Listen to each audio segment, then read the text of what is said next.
அதிகாரம் 14. நீங்கள் உங்கள் தேவனாகிய கர்த்தரின் பிள்ளைகள். செத்தவனுக்காக கீறிக்கொள்ளாமலும் உங்கள் கண்களுக்கு இடையிலே சவரம் பண்ணாமலும் இருப்பீர்களாக. நீங்கள் உங்கள் தேவனாகிய கர்த்தருக்கு பரிசுத்தமான ஜனங்கள். பூமியின் மீதெங்கும் உள்ள எல்லா ஜனங்களிலும் உங்களையே கர்த்தர் தமக்கு சொந்த ஜனங்களாயிருக்க தெரிந்து கொண்டார். அருவருப்பானதொன்றையும் புசிக்க வேண்டாம். நீங்கள் புசிக்கத்தகும் மிருகங்களாவன மாடும், செம்மறியாடும், வெள்ளாடும், மானும், வெளிமானும், கலைமானும், வரையாடும், புள்ளிமானும், சருகுமானும், புல்வாயுமே. மிருகங்களில் விரி குழம்புள்ளதாயிருந்து குழம்புகள் இரண்டாக பிரிந்திருக்கிறதும் அசை போடுகிறதுமான சகல மிருகங்களையும் நீங்கள் புசிக்கலாம். அசை போடுகிறவைகளிலும் விரி குழம்பு உள்ளவைகளிலும் நீங்கள் புசிக்கத்தகாதவைகள் எவையென்றால் ஒட்டகமும் முசலும் குழி முசலுமே. அவைகள் அசை போட்டும் அவைகளுக்கு விரி குழம்பில்லை. அவைகள் உங்களுக்கு அசுத்தமாயிருப்பதாக. பன்றி புசிக்கத்தகாது. அது விரிகுழம்புள்ளதாயிருந்தும் அசை போடாதிருக்கும். அது உங்களுக்கு அசுத்தமாயிருப்பதாக.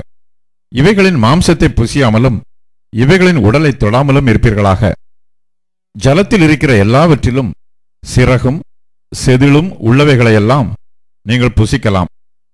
சிறகும் செதிலும் இல்லாத யாதொன்றையும் புசிக்கலாகாது. அது உங்களுக்கு அசுத்தமாயிருப்பதாக. சுத்தமான சகல பட்சிகளையும் நீங்கள் புசிக்கலாம்.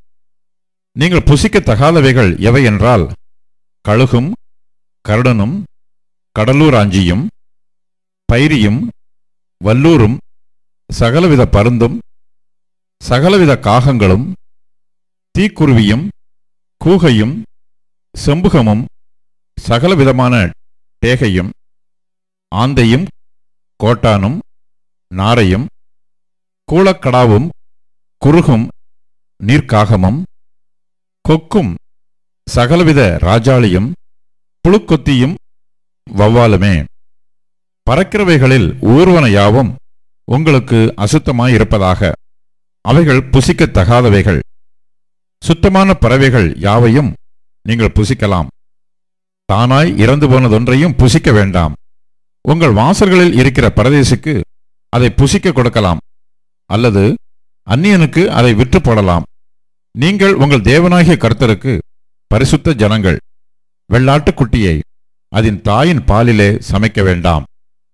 நீ உன் தேவனாகிய கர்த்தருக்கு எப்பொழுதும் பயந்திருக்க பழகும்படிக்கு வருஷந்தோறும் நீ விதைக்கிற விதைப்பினாலே வயலில் விளையும் எல்லா பலனிலும் தசம பாகத்தை பிரித்து உன் தேவனாகிய கர்த்தர் தமது நாமம் விளங்கும்படி தெரிந்து கொள்ளும் ஸ்தானத்திலே உன் தானியத்திலும் உன் திராட்சை ரசத்திலும் உன் எண்ணெயிலும் தசம பாகத்திலும் உன் ஆடு மாடுகளின் தலையீற்றுகளையும் அவருடைய சந்நிதியில் புசிப்பாயாக. உன் தேவனாகிய கர்த்தர் உன்னை ஆசீர்வதிக்கும் காலத்தில் உன் தேவனாகிய கர்த்தர் தமது நாமம் விளங்கும்படி தெரிந்து கொண்ட ஸ்தானம் உனக்கு வெகு தூரமாயிருக்கிறதினால் வழிப்பிரயாணத்தின் வெகு தொலை நிமித்தம் நீ அதை கொண்டு போகக்கூடாதிருக்குமானால் அதை பணமாக்கி பணமுடிப்பை உன் கையிலே பிடித்துக்கொண்டு உன் தேவனாகிய கர்த்தர் தெரிந்து கொண்ட ஸ்தலத்திற்கு போய் அங்கே உன் இஷ்டப்படி ஆடு மாடு, திராட்சரசம், மதுபானம் முதலான சகலத்தையும் பணம் கொடுத்து வாங்கி உன் தேவனாகிய கர்த்தருடைய சந்நிதியில் நீயும் உன் குடும்பத்தாரும் உன் வாசல்களில் இருக்கிற லேவியனும் புசித்து சந்தோஷப்படுவீர்களாக. லேவியனுக்கு உன்னோடே பங்கும் சுதந்திரமும் இல்லாதபடியால் அவனை கைவிடாயாக. 3ஆம் வருஷத்தின் முடிவிலே அவ்வருஷத்தில் உனக்கு வந்த பலன் எல்லாவற்றிலும் தசம பாகத்தை பிரித்து உன் வாசல்களில் வைக்க கடவாய். லேவியனுக்கு உன்னோடே பங்கும் சுதந்திரமும் இல்லாதபடியினால் அவனும் உன் வாசல்களில் இருக்கிற பரதேசியும் திக்கற்றவனும் விதவையும் வந்து புசித்து திருப்தி அடைவார்களாக. அப்பொழுது உன் கை செய்யும் வேலையிலெல்லாம் உன் தேவனாகிய கர்த்தர் உன்னை ஆசீர்வதிப்பார்.